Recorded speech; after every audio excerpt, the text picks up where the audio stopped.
Hello everyone, thank you to be here for the presentation of this new webinar about urban experiments.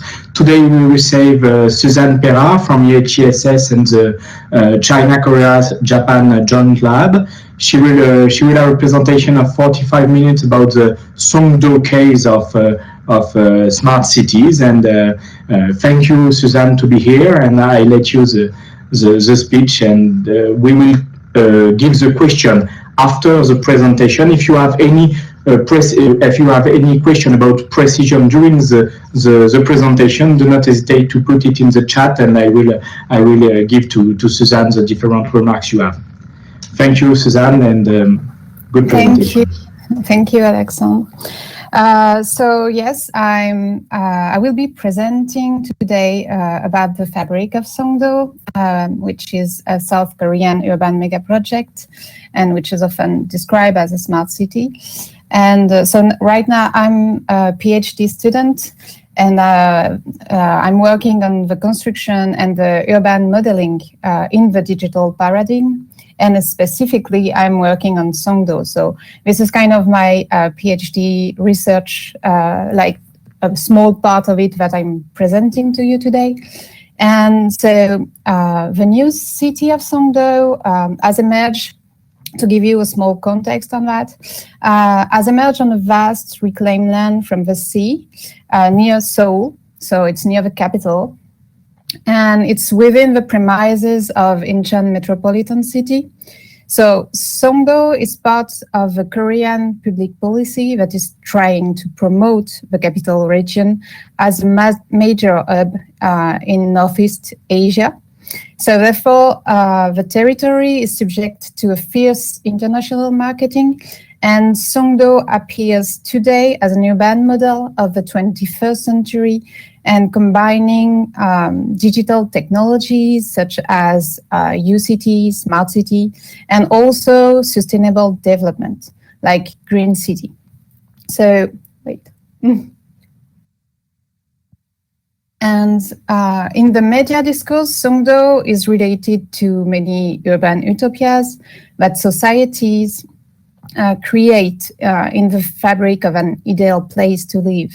And for example, you can have elements of apartment complexes in Songdo, and more broadly, actually in South Korea, that receive their inspiration from the 19th century Ebenezer Howard's Garden City, or Le Corbusier housing units, unité d'habitation, in the 30s. And Ebenezer Howard and Le Corbusier's work being both roots for urban theory in general, and also for urban utopias. So Songdo is often described nowadays as an ideal place to live. And when I say that, it's really in the media discourse, of course. And so I wanted to start with some quote made by Bridget Martin, which is a researcher, and she was one of the first to be interested in the Songdo case. And she described Songdo saying that the future is a commonly repeated refrain in the new Songdo. It is on signs, on advertisements, in place names and business names, on fences of construction sites, and in everyday speech. So I choose this quote because it's really highlighting how the future is always bound to Songdo.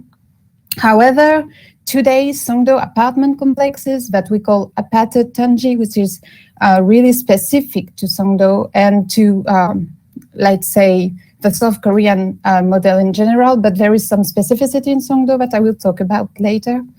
But those apartment complexes are no utopia in Songdo, but they are now really concrete places, because there is about 150,000 inhabitants right now in Songdo, including about 3,000 foreigners, and they are settled between construction sites and brand new skyscrapers. So also, to give you maybe a little more context, if we take in December 2015, over 90% of the housing stock in Songdo fell under the category of apartment complex. are statistically defined in South Korea as buildings with more than 4 floors, which means that in Songdo, mainly, the city is composed by apartments and by high-rises. So beyond the utopia that is described in the media discourse, Songdo is mainly one example of an urban mega project, which is flourishing thanks to massive private and public investments. So at this stage, Songdo seems to fit the description of what David Harvey calls a spatial fix. So I will not dig too much into it, and I might do some shortcut about his concept. But in other words, Songdo reflects a geographical dimension of capitalism. If capital needs to be spread to overcome overaccumulation crisis, it also needs to locate itself in mega projects like Songdo to build up investments and, of course, benefits over time. But David Harvey underlines well how this fixing of capital is always something temporary. It's like a temporary solution that you can have, but it can't stay always with the same rate, with the same kind of benefits, actually. So it's kind of, David Harvey compares it with a kind of a temporary sense of well-being offered by a drug fix, for example. So with this geographic perspective, as am I a geographer, and I'm mostly working on urban geography and cultural geography too. So this presentation, will mainly elaborate on the following argument that Songdo is bound to utopian discourse and to peculiar temporality. And I really want to insist of a different temporality because it's a mega project and it's a spatial fix. So therefore, using Songdo as an anchor, the goal is to question urban digital tools to better understand the effect on building processes of a new smart city. Because how did Songdo become a smart city? So for that, I want to give you a little more like historic background and maybe economic background too, for you to understand how was Songdo built as a smart city. And also, why was that? And does that mean, what does it mean actually to live in Songdo also? To what extent could the smart city branding somehow could be just addressing to avoid crisis? And finally, I want to ask if the smart city is only a brand or if it does really impact the daily life of the resident in Songdo. So to address those questions, of course, I will not answer them, but I will just give perspectives for you to have more insight into this little city that is Songdo. And I will be using different sources, like the work of Professor Shin Young-bang and Professor Kuger, of course. And also this analysis is based on fieldwork that I made between 2018 and 2020, and also on fieldwork reports that were made by Professor Gelezo, which is my advisor, and in 2014 and in 2016.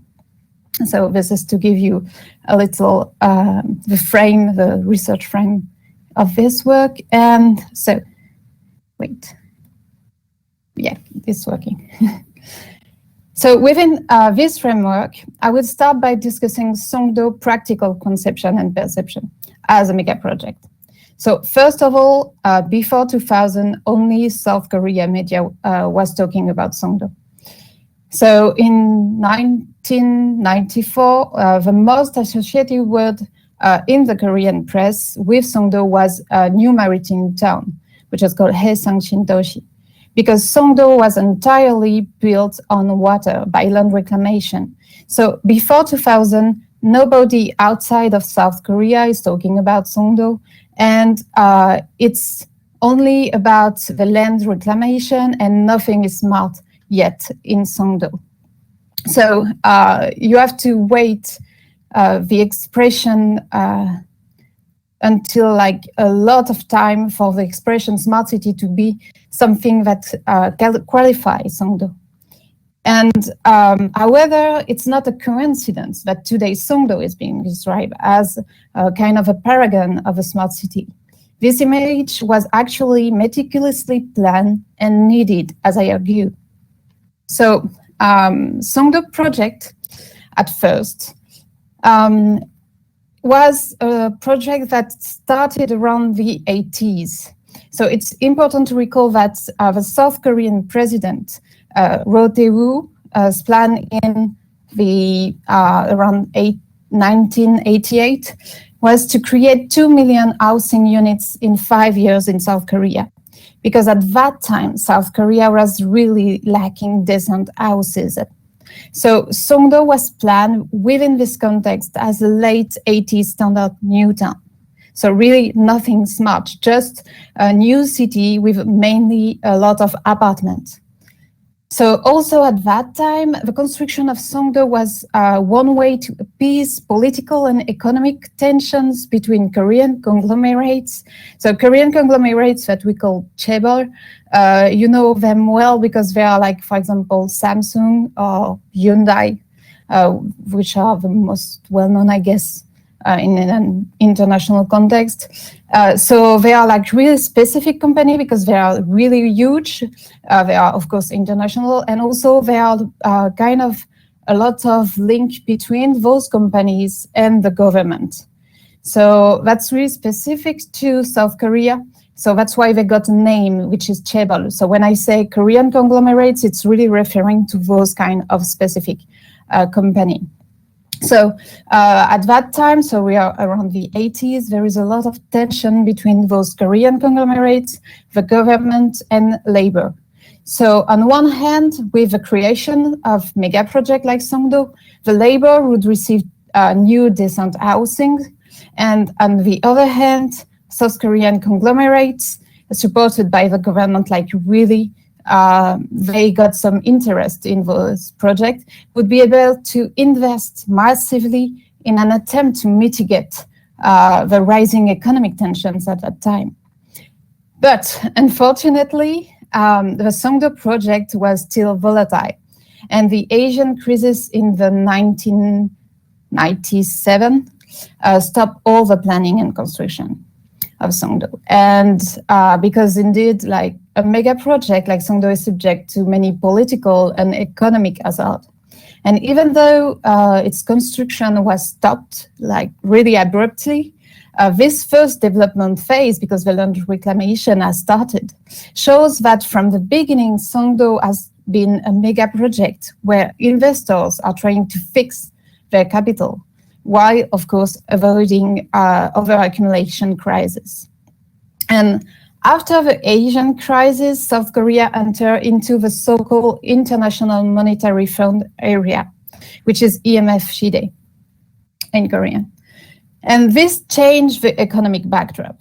And in brief, the IMF help was granted to contain the crisis on the express condition that South Korea opens up to foreign direct investment. Because at that time, it was really difficult for foreign companies to invest in South Korea, because the country was really mostly trying to only work with its own company. That's why the Korean conglomerates were so powerful at that time, and they are still really powerful now. But at that time, so that's why also at that time in Korea, there was an anti-liberal protest, supported, of course, by the chaebol, the Korean conglomerates, that pushed the Korean government to limit the establishment of foreign companies. But because of a crisis, the Korean government tried to compromise. So they create special economic zones, just to compromise between the Korean government, the labor, and the Korean conglomerates. So to appease the popular sentiment about this opening to international company.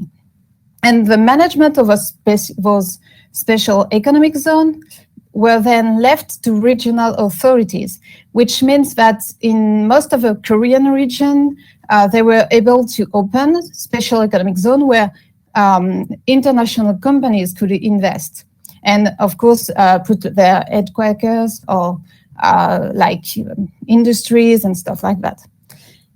And this led to competition between regions in South Korea because each region wanted to attract foreign capital. And in this political framework, Songdo was included in the so-called IFEZ, which is Incheon Free Economic Zone, and which was created in 2003. And this became what Park Baek-yoon calls a hybrid space composed of neoliberalization and the existing regulatory strategy of the Korean state, which means that now Songdo is kind of an hybrid between this opening of the Incheon Free Economic Zone and what was planned first, and which is induced by all the Korean government laws. Meaning that starting from 2000, the development of Songdo combined a new investors that are private and also public sectors, which is for the public sectors, it's all, of course, still Incheon metropolitan city, as they are the one like governing the IFEZ, the Incheon Free Economic Zone, and the government, the South Korean government, because Songdo is such a huge mega project that the Korean government is kind of dictated some of the perspectives of a city. And also there is, starting from 2000, new investors in Songdo. There is some of them are still Korean one, like Bosco, which is one of the main chaebol in Songdo, but there is also American company that are starting to invest in Songdo. And one of the most important were Gale International and Burdes & Fox. So Gale International is an American real estate company. And before Songdo, they were not a really big company, but with the planning of Songdo, they became really a huge company in America, and they are developing like many cities, not only in South Korea, but also in China now. So as a result, Songdo was reshaped as an hybrid between a urban free economic zone and a joint development district. So Songdo is now one of the three parts of the IFEZ, because the Incheon Free Economic Zone can't be reduced to Songdo only, and there is also other territory in the Incheon area that are bound to this special economic zone. So Songdo represents about 600 hectares of land surface, and the planned district aim to combine, oh yes, I can do that. Just to show you, the district aim to combine, so this is Songdo, yes, of course. I should do like that. And so you can see, this is all the planning, this zone. So in this zone, you got like international campuses, which were not planned at first, but which appear with the planning of Gale International. And you got all that zone here, which is actually a research and development center. So there is like many laboratories who are implementing their headquarters here. And most of the biggest one would be, I think, Samsung Biotic. So they are like taking 1 square just for their research center. And there is also many companies. So there is like an IBD center, so International Business District. There is International Education System. And most of them, like you can see everywhere, are apartments. So Songdo is still mainly apartment oriented. And also, as I want to highlight, there is like many parks in Songdo, and the main one will be Central Park, which is of course referring to the New York Central Park one. So there is kind of an inspiration which came from this from those new investors, American one. And so in 2000, the special economic zone creation and the reshaping by international investors was the main factor for attracting new capital to Songdo. And the CEO of Gale International had a vision for Songdo. And thanks to the special tax system, the law to protect it, induced by the special economic zone, Songdo became a place where firms like BMW, like Samsung, like Celltrion have wanted to relocate their headquarters. So a lot of them choose to go in Songdo, in Incheon Special Economic Zone, instead of other special economic zone you can find in South Korea, like the one in Busan, for example. So this one is the one, Songdo meaning, is the one attracting the most of the investment in South Korea. And accordingly, the first phase of development in the 80s has allowed Songdo to become a place suitable for huge investments in the 2000s. And the Reshape mega project has become a place where the capital is trying to fix. I'll wait here. But doing more than just planning, because developing actors like IFEZ, Gale International, and other construction company as POSCO is really involved in the project. POSCO, it's a metallurgic company, South Korean one, so they are really involved in the concrete building creation. Like they provide concrete, they provide all the materials, building materials. So all of them intensively promoted Songdo. And in 2003, highways, a port, and airport that are close part of Songdo were advertised to portray the city as an international place. However, this promotion was actually somehow insufficient, because the Songdo master plan was revised, although only partially actually, because some of the city was already being built. So some complexes, apartment complexes, were like in progress, and they could not be included to fit the new perspective made by the developing actors. But with promotional articles, the developers created an imaginary of smartness, which is emphasized by 3D images, not real photo, as the one that I choose here. And you can see, so this is the center. So here is Central Park that I told you about. So this is really the core of the city. And you can see all the high rises around that are really important to the Songdo skyline. And they are trying to create a luxurious, a glamorous sense in Songdo. And the thing is that these images present glamorous selective views of the Central Park area, so which is the most luxurious place in the city. However, these luxurious high-rises residents around Central Park that are called with American name like Harborview constitute actually just a tiny fraction of the housing stock in Songdo. And for example, the sharp apartment complexes, which you can't actually see on that picture, but they represent about 1,300 housing units. So they are supposed to be really smart, but there are only 1,300 units. And in Songdo, there is around 100,000 apartment units. So this fraction of apartment around the Central Park area, which are really luxurious, are just a tiny, tiny fraction of the actual apartment composing Songdo. So this new marketed lifestyle of Songdo has generated a gated community with an expensive way of life described in detail, of course, in promotional materials, with three main attributes. So the first thing to read about Songdo, when you start to read about Songdo, is that Songdo is an international city. And I have a little hint about that.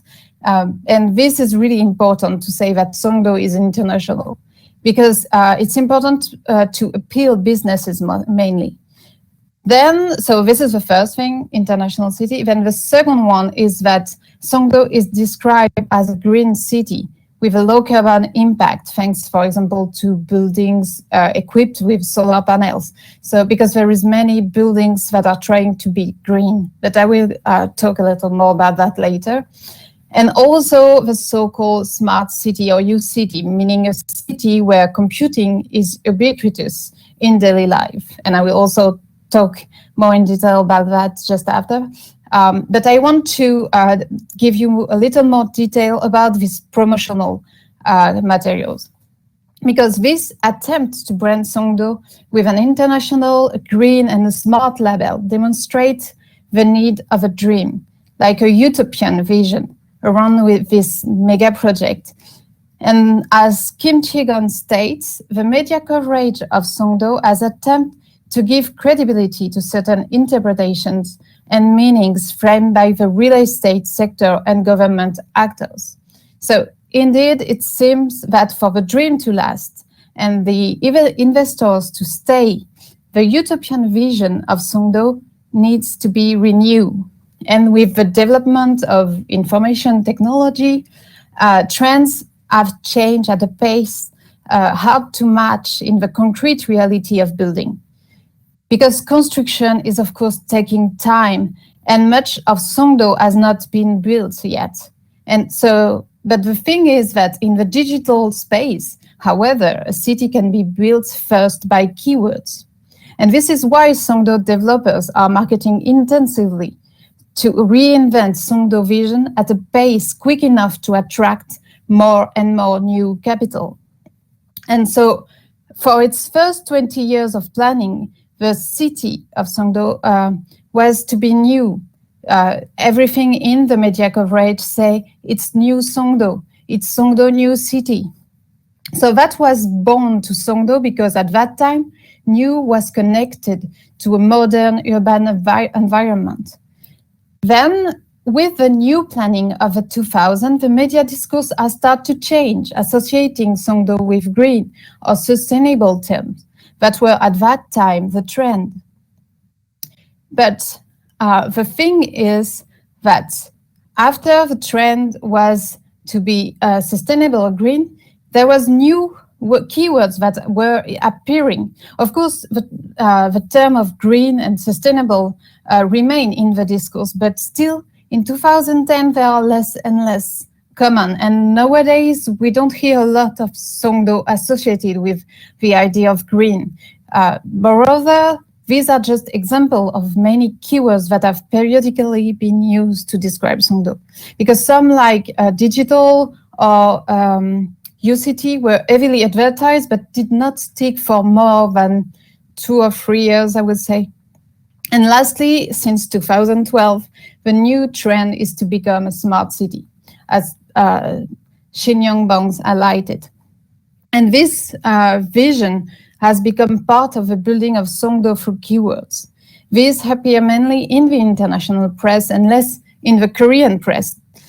Because in the Korean press, when you read about Songdo, it's talking about festivals or about events that are being organized. But in the international press, when you read about Songdo, it's always about the smart city or the ideal city, demonstrating the key role of the American partnership with Gale International. And that the city is described, of course, in promotional videos, in images and showrooms as an ideal place to live, thanks to this heavy marketing.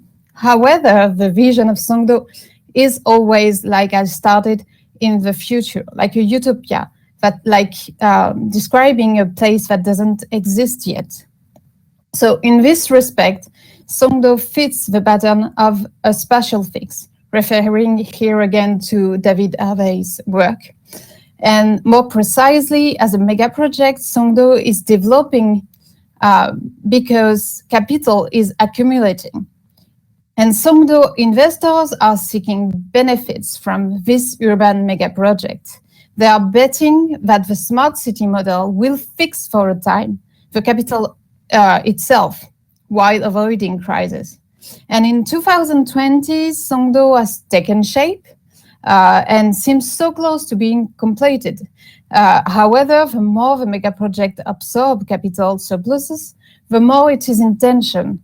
And if this capital fails to materialize to a concrete place, which means if all the buildings that are planned to rise are not concretely built, the first capital invest will be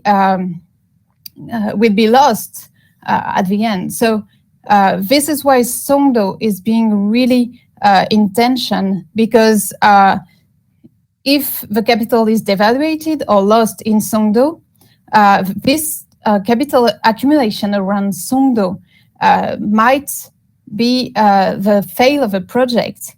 So that's why Songdo depends more and more on digital media and on some kind of continuous infusion of utopian branding to fix the capital. And in that case, can we say that this designation of smart city is just a temporary keyword to attract capital in Songdo, or is it really transforming Songdo in the long run? And so that's what I want to talk about. So that's the next thing I want to talk about, is how did Songdo become smart, and how is it smart? So, wait. So, urban developers, most of them are currently advocating the idea that the most innovative and best designed cities are smart cities. Smart cities are really a trend everywhere, like in Europe, in America. And however, there is no consensus on what defines a smart city. And depending, even in Songdo, on who is talking, the term is used interchangeably with digital city, ubiquitous city, or U-city. Yet, through the important literature published on smart city, we can identify the smart city as a city that integrates information and communication technology at all scales of its existence in order to increase economic efficiency, governance, and quality of life. In other words, a smart city is a sensor control city measured in real time by computer programs producing big data about inhabitants and their urban environment. So there is really a bound between the idea of big data, of computing programs, and technology in general when you talk about cities and smart cities.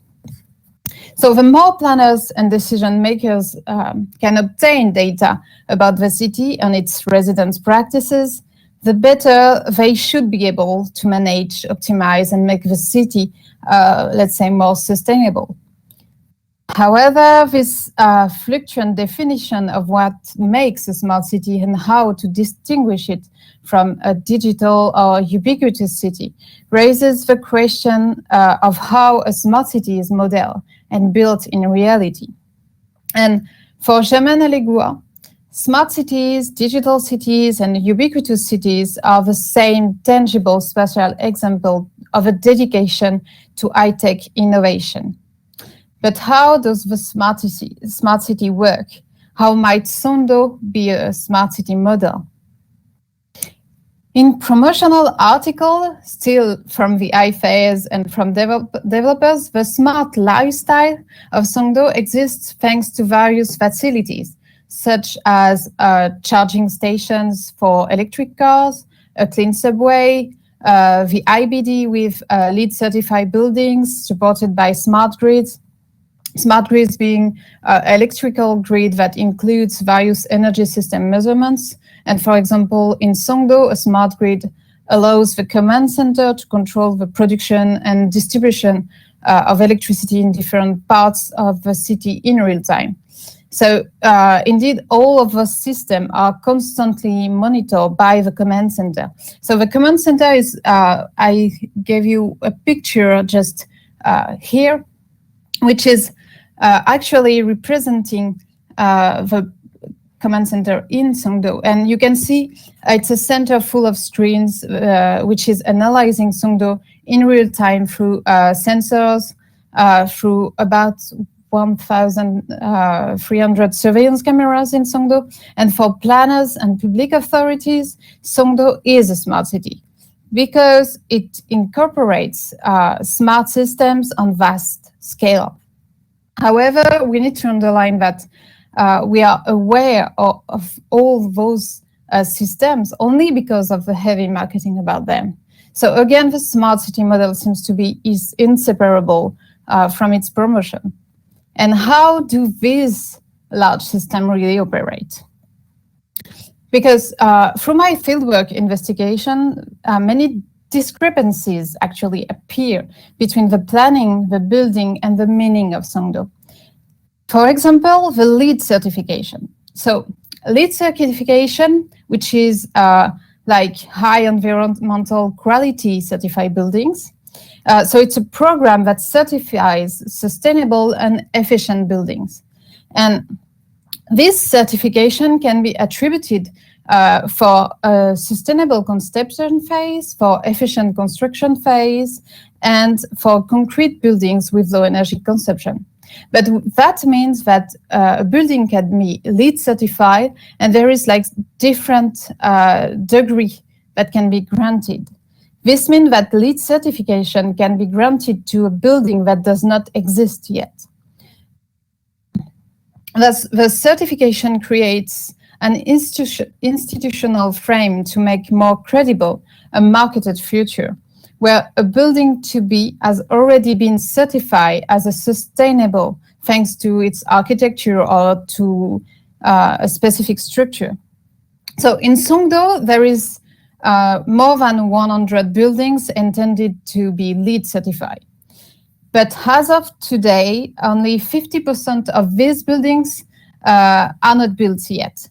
So their certification is classified as in progress by the LEED's official website, meaning that in theory, they will be low energy consumption buildings, but for now, this is for the future. And among the other 50% already built, only one, the Chadwick International University, received the full LEED certification. The others are awaiting performance data. So in other words, Songdo might or will probably have more than 100 certified LEED buildings, but like a lot of things in Songdo, it's for the future. And the other key system of the marketed Songdo smart city is the waste system, consisting in digitally monitor underground tubes. This work like in the houses, there is you can throw the trashes and they go directly into tubes and they go directly into the collection center. And in 2019, some buildings next to Songdo Central Park actually relied on a deficient waste management system, but ended up leaving about, I would say, more than 800 residences without a proper waste collection system. And in addition, the residents that I have interviewed in 2019 expressed mixed opinion concerning this system. The respondents who were really satisfied with the system were all living in the most luxurious smart apartments in Songdo, which means the one around the Central Park area.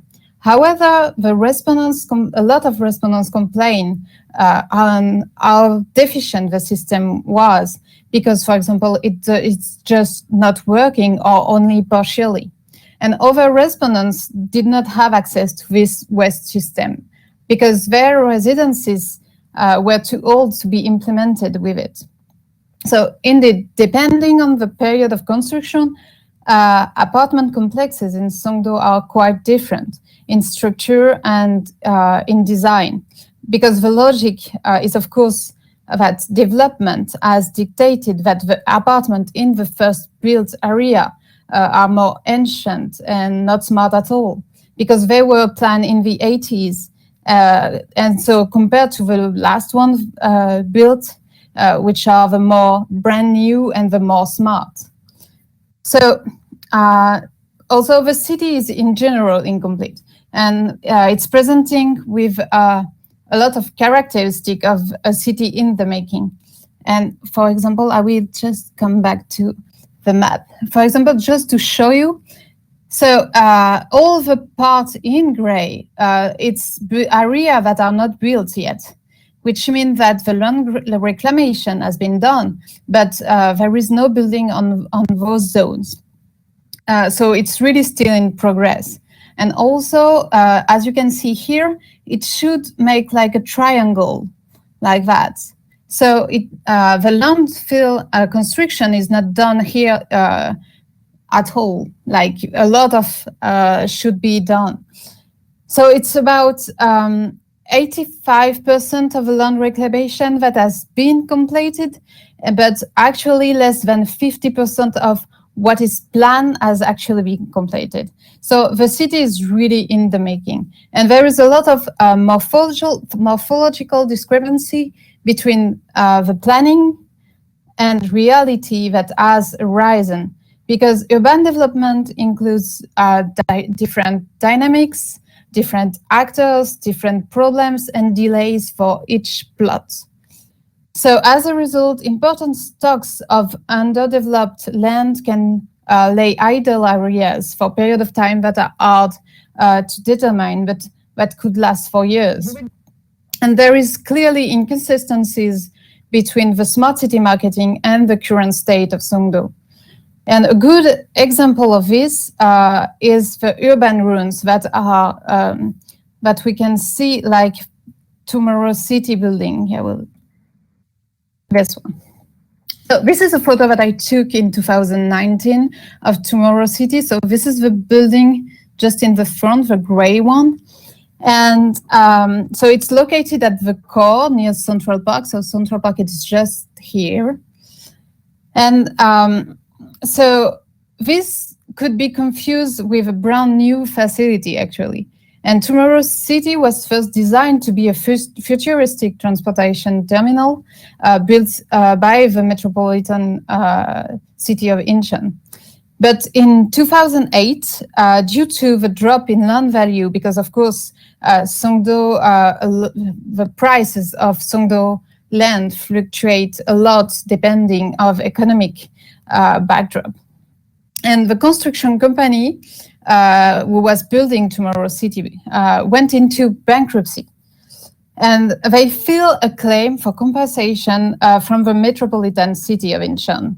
So after that, the building was then temporarily used for exhibition purposes, but this quickly became precarious, actually, due to the lack of maintenance, because maintaining a building that huge is actually, it cost a lot. So at the end, the building was closed indefinitely around 2010, 2011, and by 2020, it was still empty. So although the lawsuit between the building company and Incheon metropolitan government has concluded, no official announcement has been made about reopening the place. So for now, Tomorrow City remains an urban site that became a ruin even before the completion of the city. So building a mega project from scratch involves planning, which means that it develops in a manner different from that of an organic city built over time. And a mega project requires heavy marketing to hide its current state, as I argue. And for Songdo, being smart is not just a new meaning of adding up to the city, attractiveness, for example, as it could be said for the case of Canary Wharf in London. Rather, being smart has to do with Songdo's very own model of conception. And planners believe that smart city tools and the collection of big data will generate a successful organic city from scratch. However, there are discrepancies between the idea of a smart city and what has actually been built. And for a new city, time passes differently. The narrative about Songdo has been accelerated to produce the image of being organic.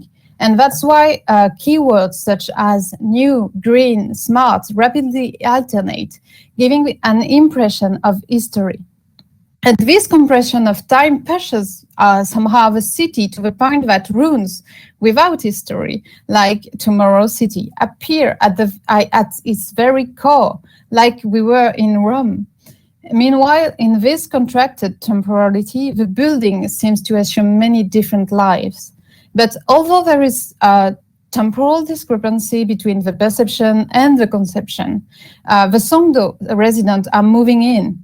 And for some of them, they have been living in Songdo for more than 10 years. And so that's why, lastly, what I wanted to talk about and I wanted to focus is that what does it mean to live in a smart city in progress?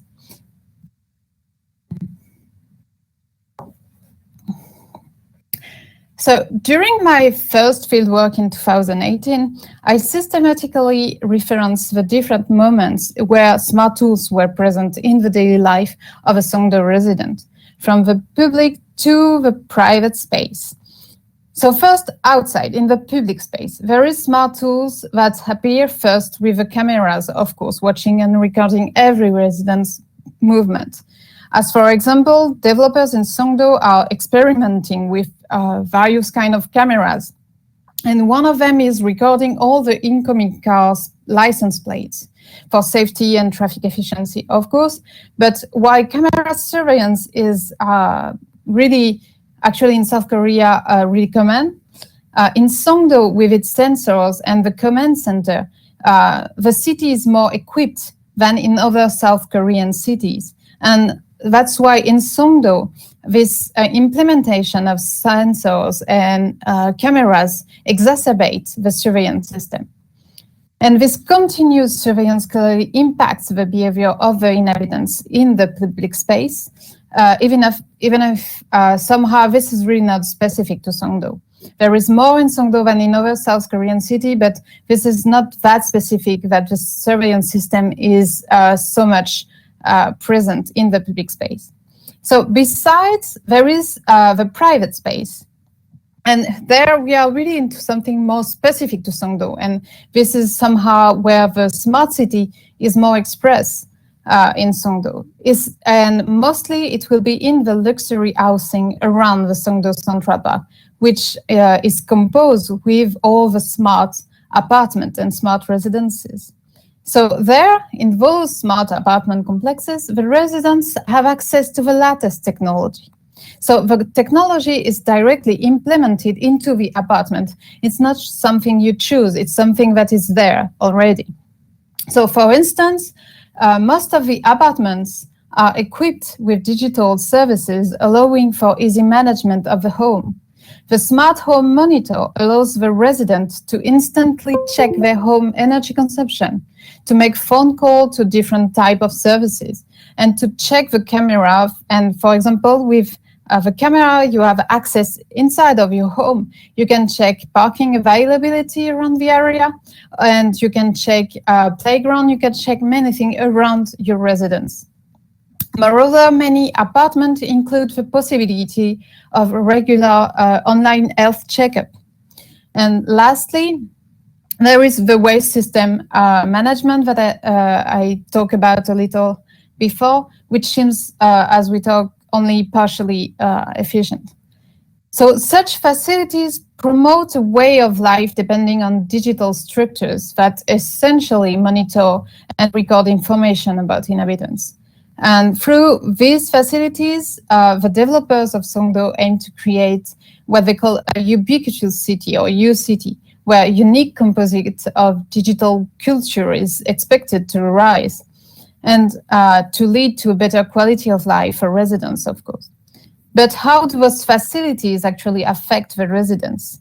So that's why during my fieldwork, I tried to question this perception and this how the residents use all these smart tools inside their apartment. And the perception that arises echoes the interviews that were made by my advisor, Professor Valérie Gélezot, survey in the 2014 and 2016. So both fieldwork expeditions corroborate the idea that the smart city advertised through the promotional discourse that I have talked about has not yet come to life. Indeed, the smart city in practice is different from what was planned. For residents, Songdo is not smarter than any other place to live in South Korea. There are some sample of statements that I choose to put here today, that those interviews were made in 2019 and 2020. So they are just 2 sentences, but they are really representative, meaning that all of the residents made similar replies when asked questions about the daily experience of the smart or U-City in Songdo. So one of them said, I do not use it, about the home monitor. At first, I found it amusing to call the elevator from inside the house. Now I think it's useless, because one of the things you can do with a smart home monitor is to call the elevator, and then when you go out of your apartment, the elevator is already there waiting for you. And so this one was not using it anymore. And the other one just say, I don't know how it works. I never used it before. So it's what does that mean? What does those statements mean? Not that the people are ignorant or unaware of their environment, or not that they wouldn't be able to use it, but more probably that the interview questions were not relevant compared to their daily life, meaning that this implementation of smart home monitor is not useful from them. They don't see the point of using it. So following this interview, actually a common observation linked to the smart city way of life made clear how the residents confront the smart urban reality in Songdo. And the thing is, to move around or to do anything in Songdo, the inhabitants use smartphone applications. So using a smartphone is part of a daily life anywhere in South Korea and somehow anywhere maybe in the world. And this is the mundane daily cultural poaching, braconnage culturel, as Michel Deserto could conceptualize it. Beyond what the planners and the government create and organize, people use their daily space by discovering what is useful to them. They create their own smart life by poaching fragments of the thing around them in ways that may not be exactly what was originally planned for them, but what could be theorized in the scientific literature on Songdo, because this is simply daily life in urban modern South Korea. And in Songdo, there are popular applications like Kakao Map to go around the city, and also there is more specialized application like Lotte Castle, which is actually a specific application to manage the apartment. And it's bound to the home monitor system, but it's kind of a little different, and you use it, of course, mainly on your smartphone. And there is also the IFEZ Smart City for finding out everything about Songdo. This last application claims to be able to answer inhabitants' every need in the city by giving them real-time data, such as pollution rates, traffic information.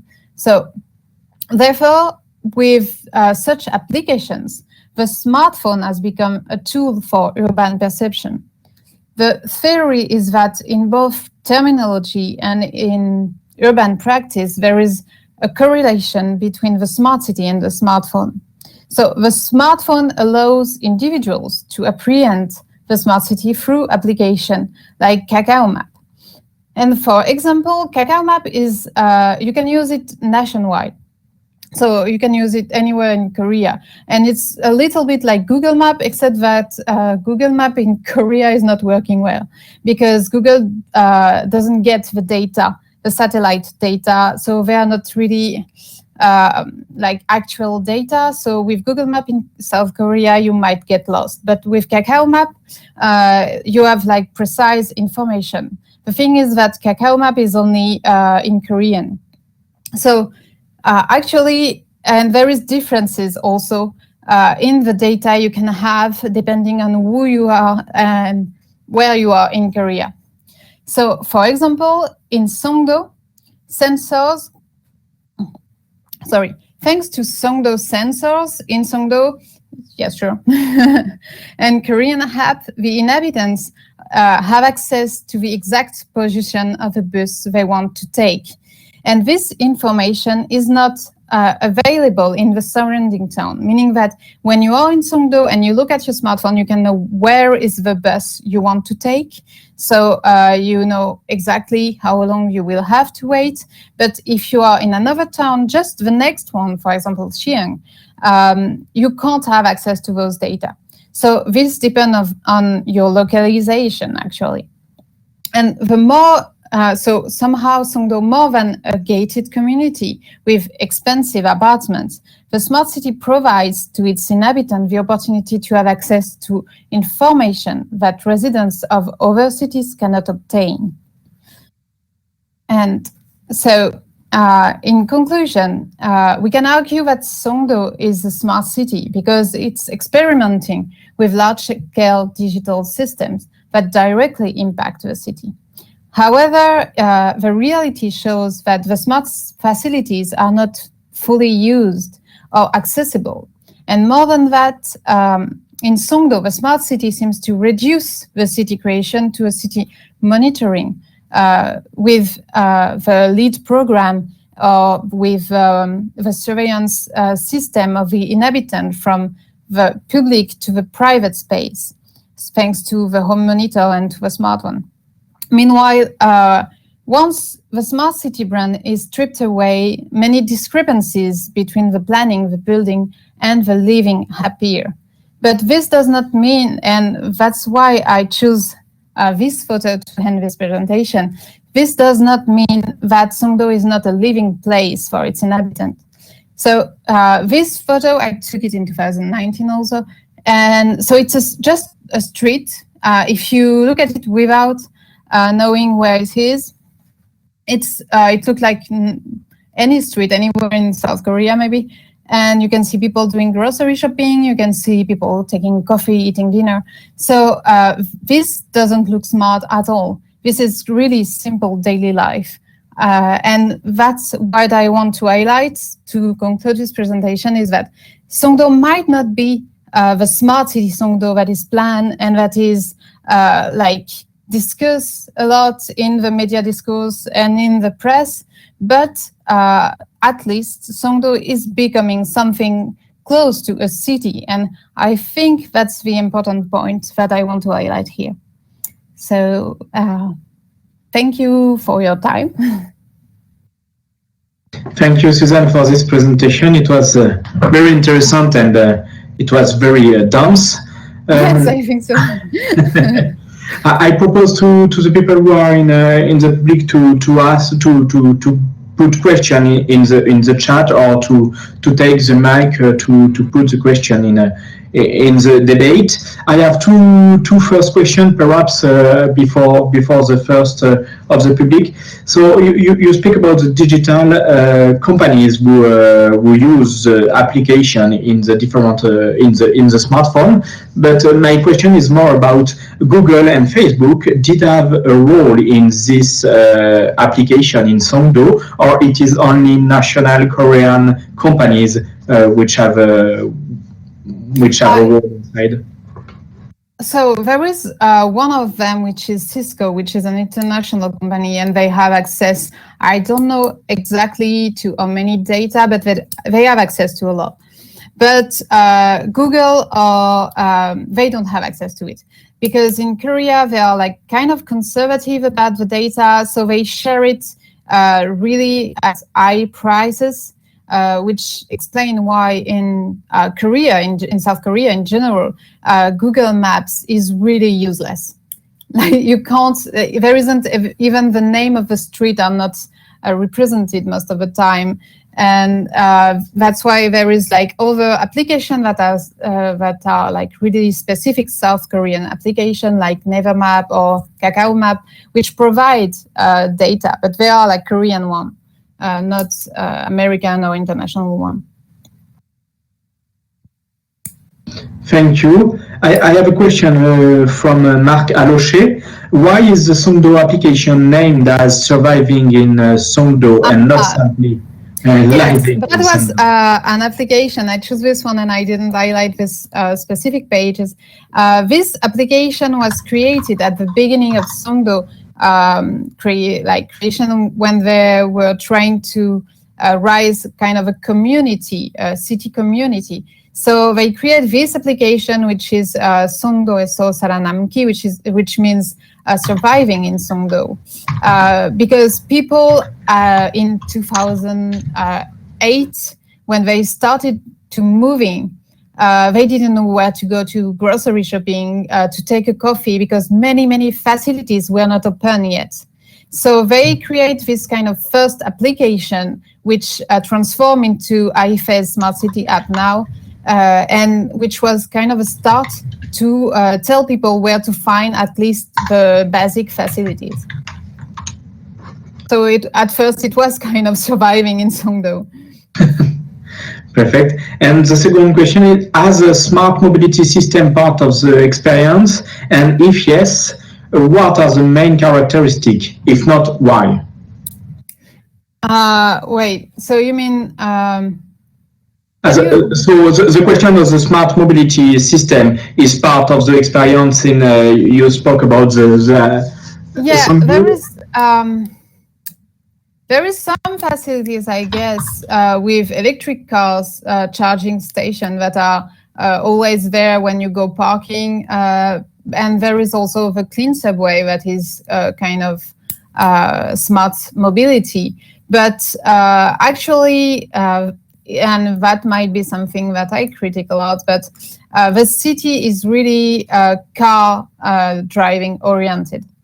There is a lot of big streets with maybe 6 range that you can take in the middle of the city. So it's it's really car friendly and not that much, even if there is also there is also some bike way you can take, but it's really car oriented. So I will not say that smart mobility was really think through in that project, even though there is some example that they choose just to check the smart mobility facility available, like charging station, clean metro, but not that much into it. So most of the project is not oriented to that, I would say. But that's maybe my personal opinion, and maybe the developers will say that there is many things you can see in Songdo. Yes, because in the public space, you don't see a difference between Seoul and Songdo about the mobility or about how people use the public space, or it is the same? It's really similar. The thing is, Songdo can be seen as an urban laboratory. For example, the bus system that you can check on your phone right now is being implemented in Seoul. So right now, the inhabitants of Seoul would be able to have access to the exact location of the bus. So they can just follow a dot on the map to see where is the bus they want to take. But that was something that was first implemented in Songdo to see if it's efficient or if it's useful. And now, because I don't know how they evaluated it, but now it can be used in Seoul and developed in Seoul and maybe in other area in South Korea, but I don't know about that. So it's kind of a laboratory city in South Korea. Also, where they check for sensors, they are always implementing many sensors in the road, for example, to check vibration, to check different kind of energy system collection. So there is always work going on to try some technology tools there.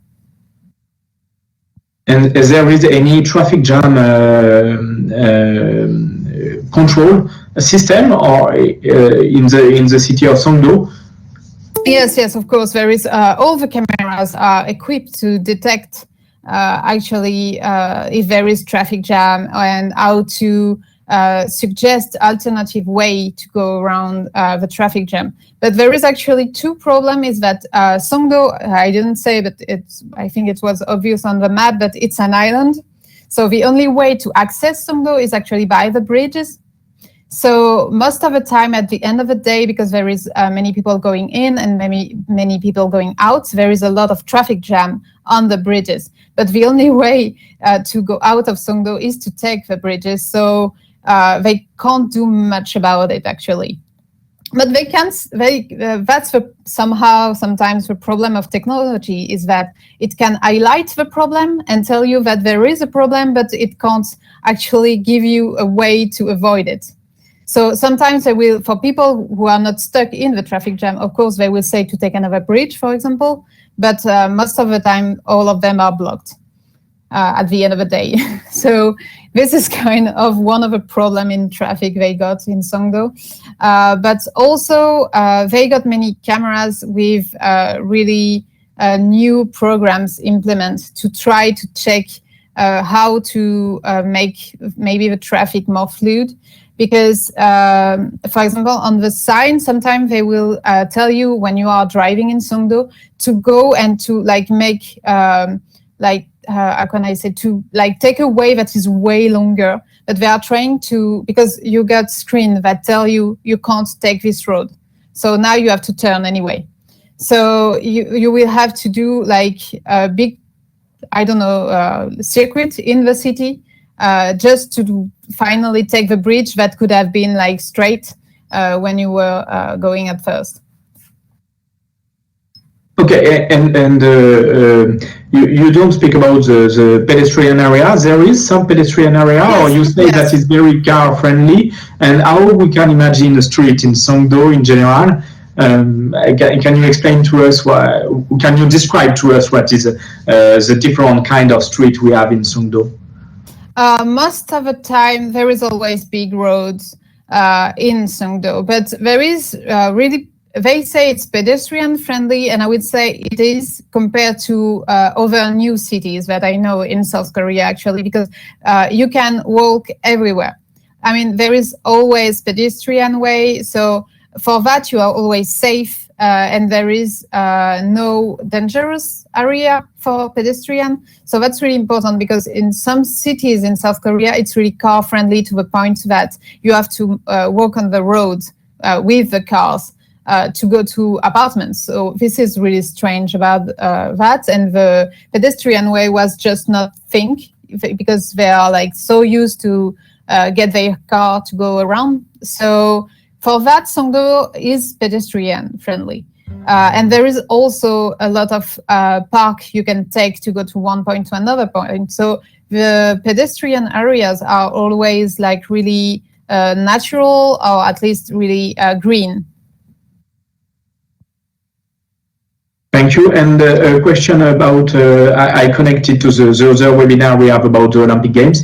There is any big event in Songdo happen? They try to implement a mega event, a cultural or sportive event in Songdo regularly, or it is some stadium or match that happens sometimes, and how they use this kind of event to test or not the different technologies they try to implement in Songdo?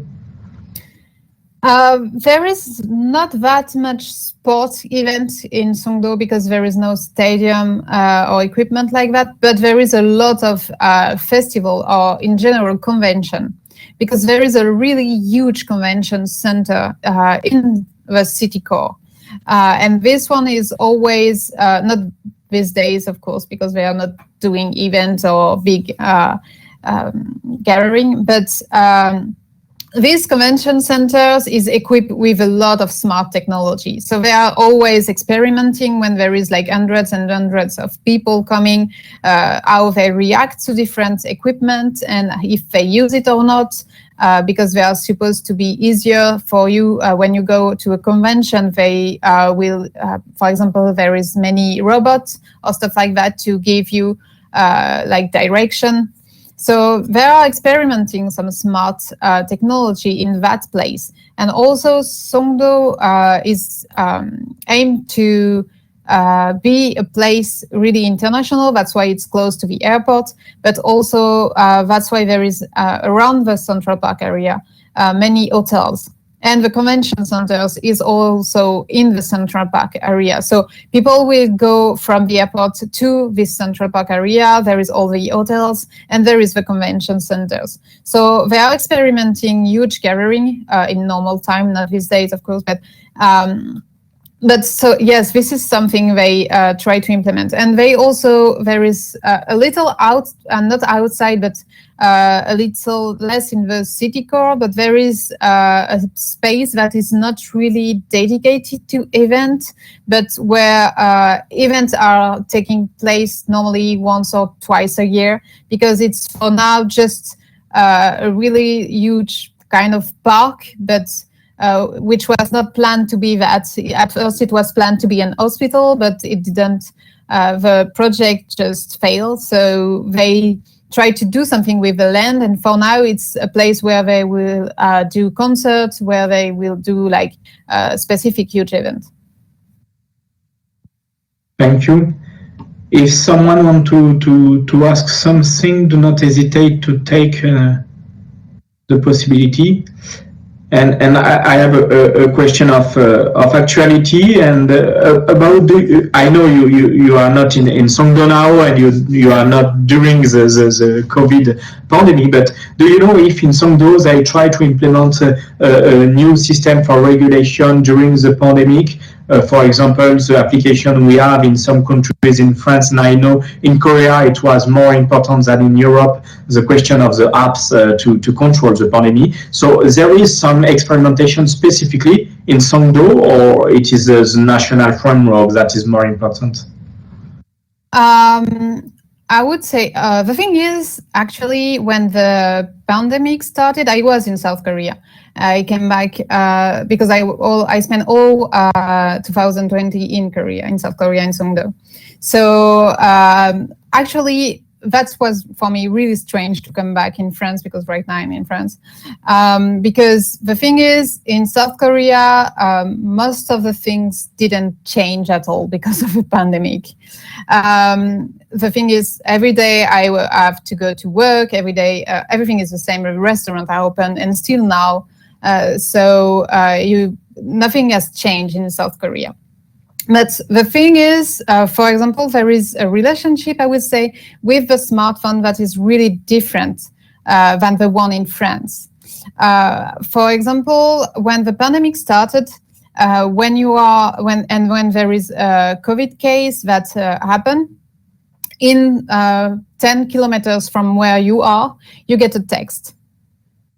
And you don't choose it. That's the government. They just dictated that every people in a row of 10 kilometers will get a text, knowing that in this hospital there is cases rising. So you are aware, and you can also have an application with where, and it's on Kakao Map that I talk about, but on this app you can know, for example, where are the cases and how many cases there is. Of course, it's not to the point of knowing which apartment there is cases, but you know the area. So you know if the neighborhood where you are living is in danger, or if there is many cases around you or not. So that's something you can check, and everyone is checking it. And there is also all the, for example, the mask or all the sanitary products you could need. You know where to find it. There is application also for that. So they use it a lot, the smartphone, to give information, to exchange with the population. And they are really transparent about information. So you know where, for example, where to find masks, but you know also if there is a lot you can have or not.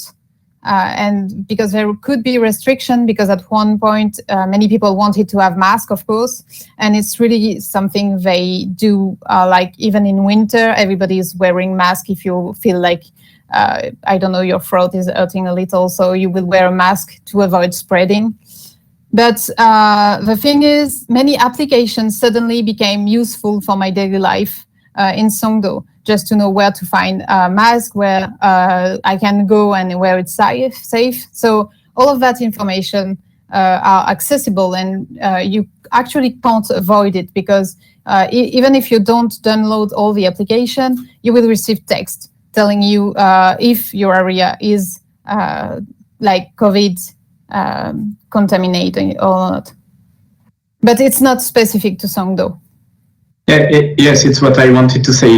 It's not specific to Songdo, and in fact, there is no choice to be connected or not, because you receive text. So the government imposed to you the IDs that you are connected to the network and the network of control of the pandemic. And there is any debate in South Korea about this imposition by the authorities of the information and diffusion of information?